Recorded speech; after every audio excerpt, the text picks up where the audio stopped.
ఇక్కడ ఒక చిన్న ఎగ్జాంపుల్ చెప్పాలి. నిన్న ప్రజలు మాత్రమే రోడ్ల మీదకి రావడం కాదు, అనేక మంది సెలబ్రిటీలు వచ్చారు, సీనియర్ నాయకులు ప్రజల్ని అడ్రస్ చేస్తూ కూడా కొన్ని ప్రాంతాల్లో మాట్లాడడం జరిగింది.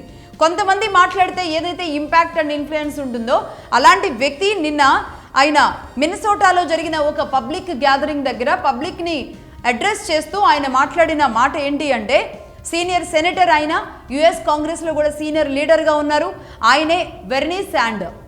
ఆయన మాట్లాడుతూ ఈ విధానం ఏదైతే ఉందో ట్రంప్ విధానం, ఇది పూర్తిగా రెజ్యూమ్ చేంజ్ చేసేలాంటి పరిస్థితికి కారణంగా ఉంది. ముఖ్యంగా ఈయనే కాదు, ఎవరున్నా సరే అధ్యక్షులు ఇదే విధానాన్ని అవలంబిస్తున్నారు. ఇది రాజ్యాంగ విరుద్ధం. పూర్తిగా అంటే ట్రంప్ని తీసి పక్కన పెట్టాలి, రెజ్యూమ్ చేంజ్ చేయాలి అనే విషయాన్ని ఆయన మాట్లాడారు పబ్లిక్ని అడ్రస్ చేస్తూ. అలాగే ఇంకొన్ని విషయాలు నిన్న శనివారం రోజు ప్రతి ఒక్కరూ మాట్లాడింది. అంటే ఊరికే వాళ్ళు వచ్చి నోకింగ్స్ అనలేదు. ఎందుకంటే ఇదే అమెరికా ప్రతి దేశంతో కూడా ఒక ఇబ్బందికర పరిస్థితులు తెస్తుంది.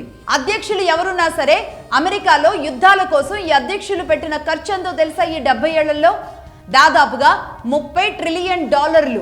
అంటే మన భారతదేశ కరెన్సీలో, మన కరెన్సీలో దీని ఖర్చు 2700 లక్షల కోట్ల రూపాయలు.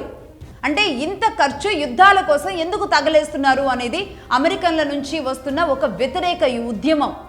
అలాగే అనేక రకాలు, ఇక చిన్న చితక ఇవన్నీ ఇమిగ్రేషన్ టైట్ అనేది చిన్నగా కనిపించినా సరే అసలైన కారణం అయితే ఇదే. యుద్ధాల కోసం ఎందుకు ఏ అధ్యక్షులు ఉన్నా సరే ఇంత అమెరికన్ ట్యాక్స్ పేయర్స్ డబ్బంతా తీసుకువెళ్ళి ఎందుకు తగలేస్తున్నారు అని.